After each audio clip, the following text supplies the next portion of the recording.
Further debate? I recognize the member from Trinity Spadina. No, Spadina Fort York. Okay. Thank you, Madam Speaker. It's my pleasure and honour to rise in the House today to give my inaugural speech. And I'd like to welcome to the House my parents, Len and Gwen Glover, and my friends and supporters, Tina Sahai, Sarita Sahai, Maritza Guzman, Janet Rodriguez, Lynn Manning, Kenneth Ross, Richard Miller, Kate Wallace, Gary Peters, Peter Holt, Varla Abrams, Ushnish Sengupta, Heather Vickers-Wong, Ann Kennedy, Richard Wang, Tim Rourke, Alex Zivovich, Percy Siegel, Laurie Green, and from my office, Nancy Trendoff, Bena Wahidi, and Pranav Bakaraju. Thank you so much for joining us today.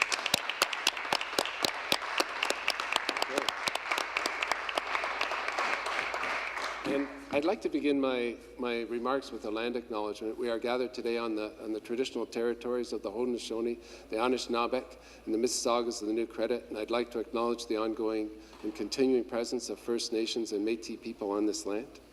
And I'd just like to start with a bit of history. Not too far east of my riding in the Lakeshore, when they were building the Harris Water Treatment Plant about 100 years ago, they came across some footprints in the clay that were 11,000 years old, and there was a man and a woman and a child. And those footprints came from some of the very first human inhabitants in this part of the world after the ice had receded from the glaciers. And for 11,000 years, the First Nations people have maintained this land. And there's two elders who are friends of mine, Duke Redbird and Dr. Bob Phillips, and they constantly remind us that in First Nations beliefs, nobody owns the land. We never really own the land. We're only caretakers of the land for the next generation. And I think it's a bit of wisdom that we need to keep in mind in this House in all the decisions that we make. And I'd just also like to say, for the last 10 years, I've been teaching a course at York University on the history and economics of Ontario. And I'm going to incorporate the history, the lessons that I've learned from studying that history into my remarks today.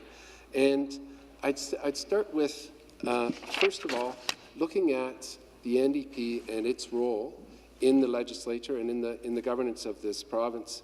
And the NDP is known as the social conscience of this country. And what I'm going to argue today is that the good social policies that have been advocated for the NDP and the progressive predecessors, the social policies that they have championed create a more robust and inclusive democracy, a more robust public education system, more robust public colleges and universities, more robust public health care, and public services. That these policies, these social policies, what are usually considered social policies, are actually good economic policies.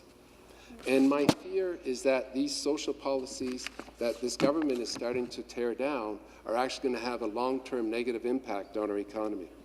And I'll begin with just a lesson about ideology.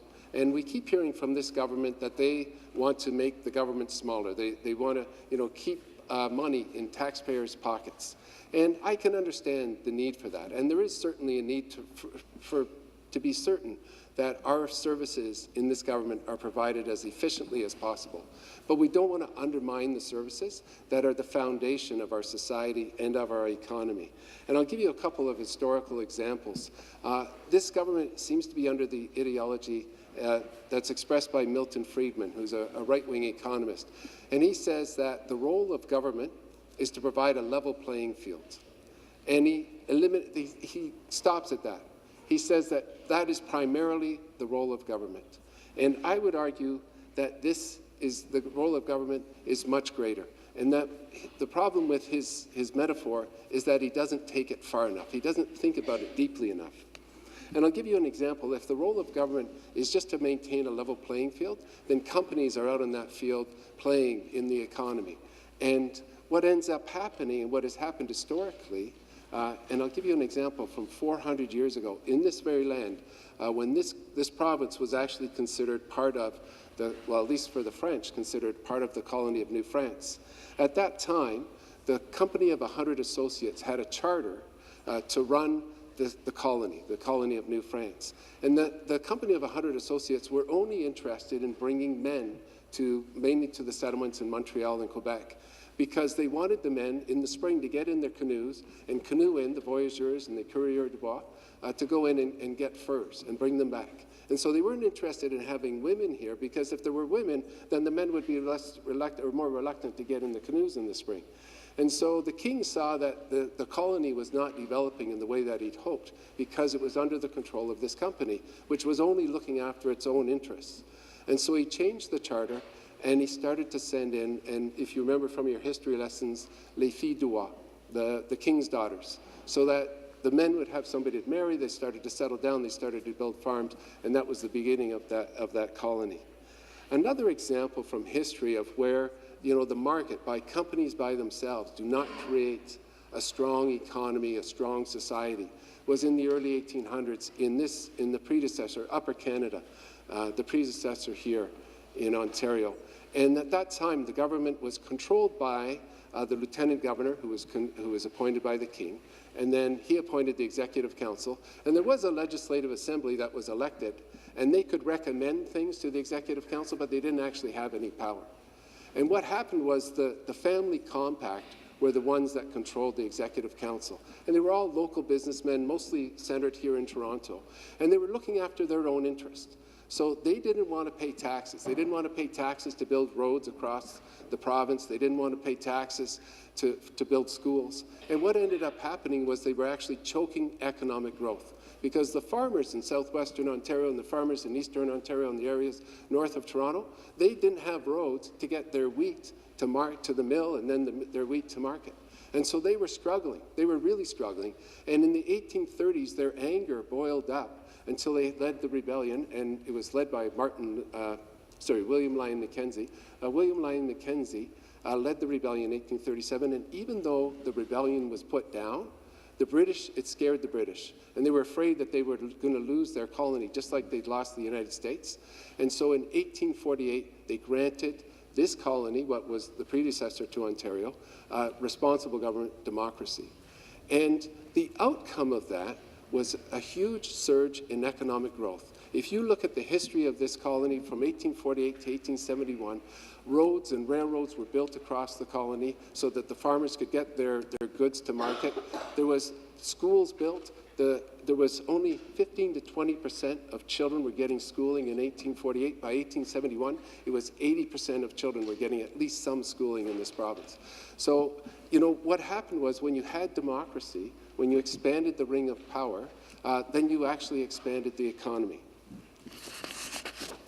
Let's see. I want to go back to that metaphor for a moment, that level playing field.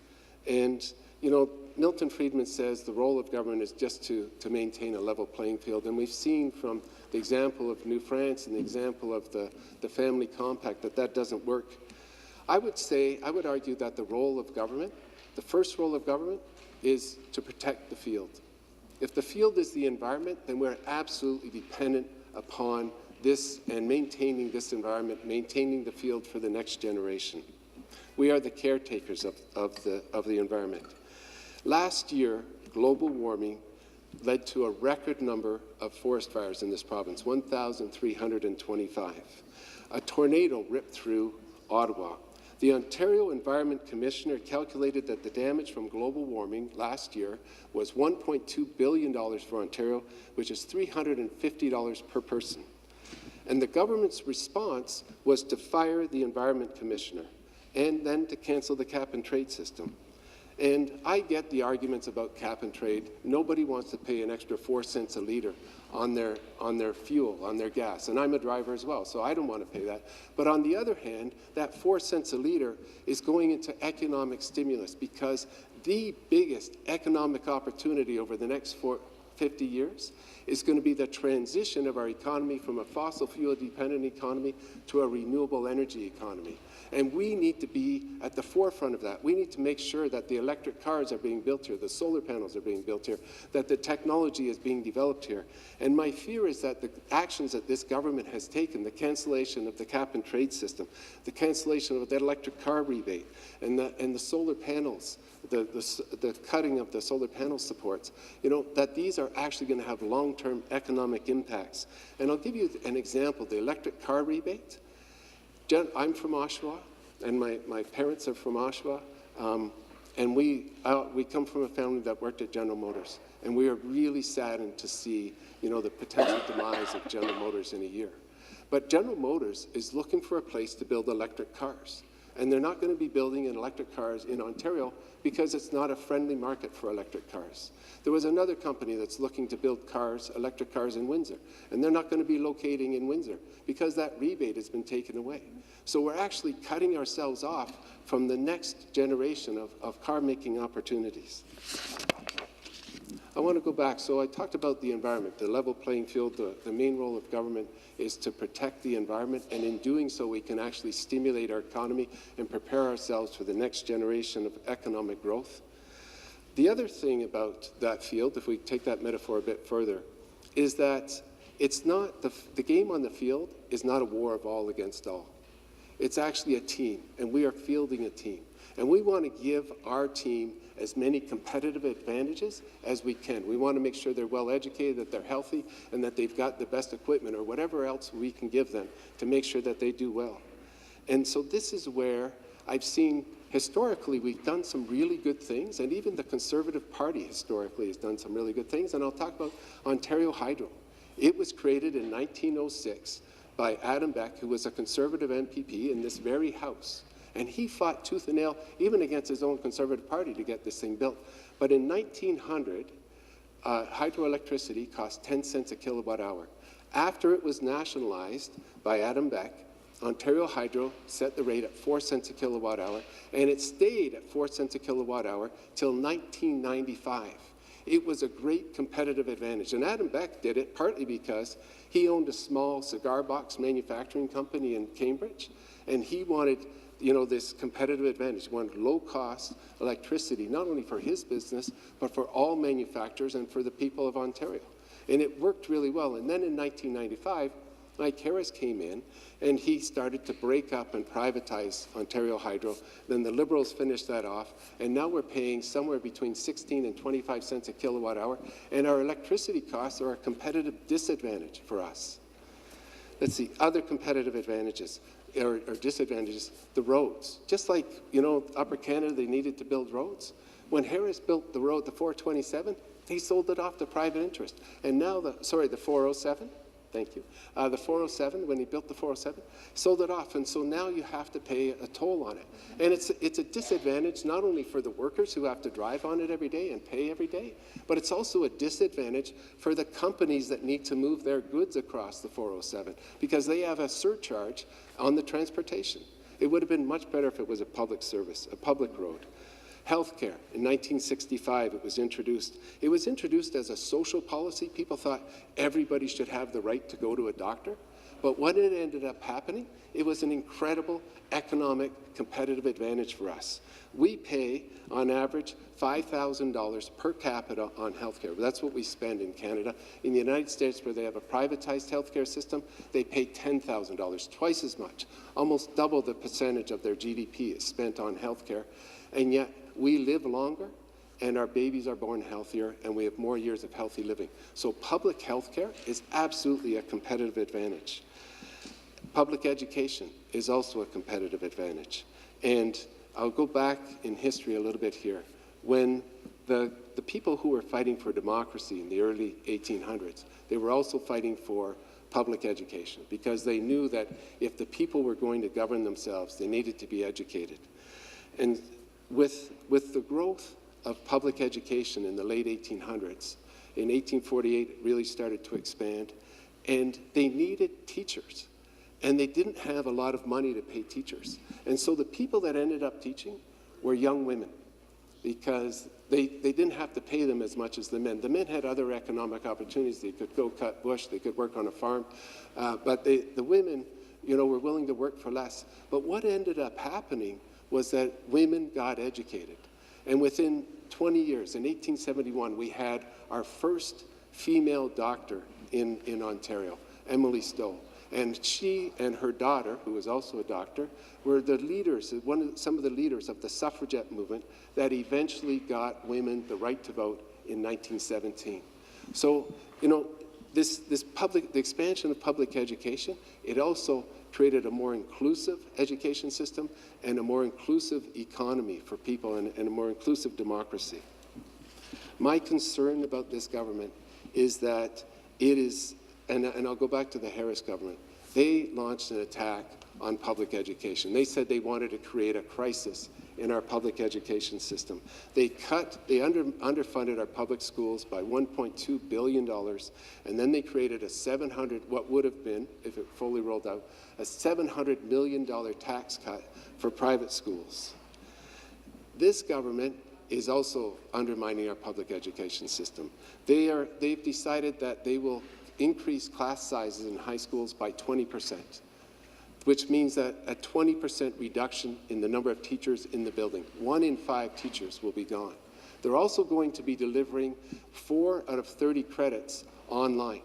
And we don't know if those teachers will be in the building, but if they're not in the building, that means another 1 in 4 teachers will be out of the building. So in total, we could end up with 1 in 3 teachers, teaching positions in our current high schools out of the schools. And that would devastate our system. How could they possibly deliver sports, clubs, music programs with so few teachers on staff? My fear is also that the government may be intending to privatize the delivery of those online courses.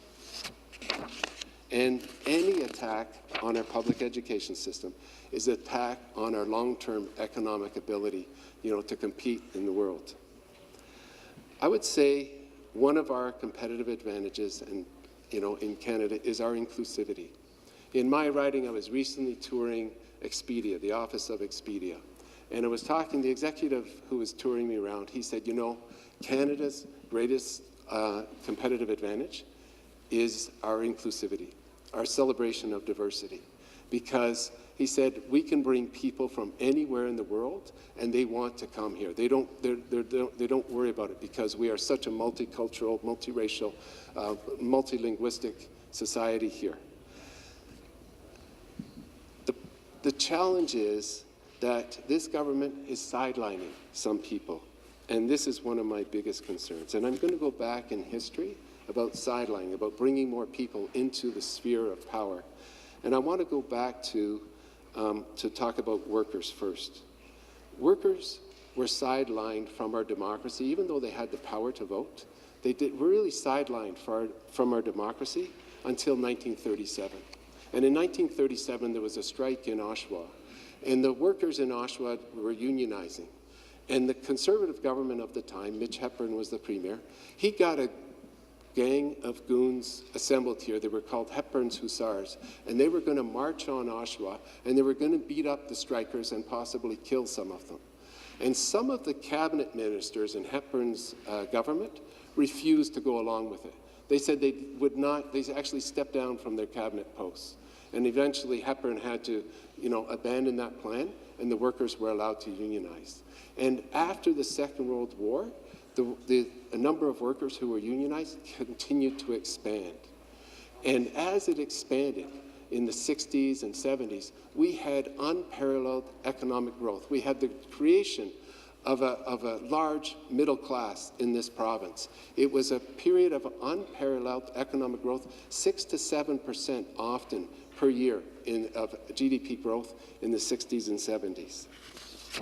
And that was because workers actually had the right to unionize, to fight for fair wages, to fight for their share of the economic pie that they were actually creating. Groups that have been sidelined today are still racialized and Indigenous communities. In 1848, I mentioned men with a certain amount of property were allowed to vote for the first time. In 1917, women got the right to vote. In 1955, the final restrictions on racialized and religious groups were removed and all people got the right to vote. In 1960, status First Nations people got the right to vote. And yet this government is taking actions that is further restricting them. They've taken the term reconciliation out of the Ministry of Indigenous Affairs and Reconciliation, and they've combined the ministries of anti-racism and corrections, which speaks to the very racist type of stereotyping that racialized communities have been fighting against for decades. I'm almost finished, and I just want to finish with a request to the members opposite, to the Conservative members. Our economy, our society grows stronger with every expansion of our democracy. When we have a stronger democracy, a stronger society, we have a more prosperous economy. And some of the actions that this government is taking are undermining all of those things. But there was one action that this government took on September 12th, 2018, which was with Bill, I'm going to have to tell it in my final wrap-up. I'll finish that with that. Thank you.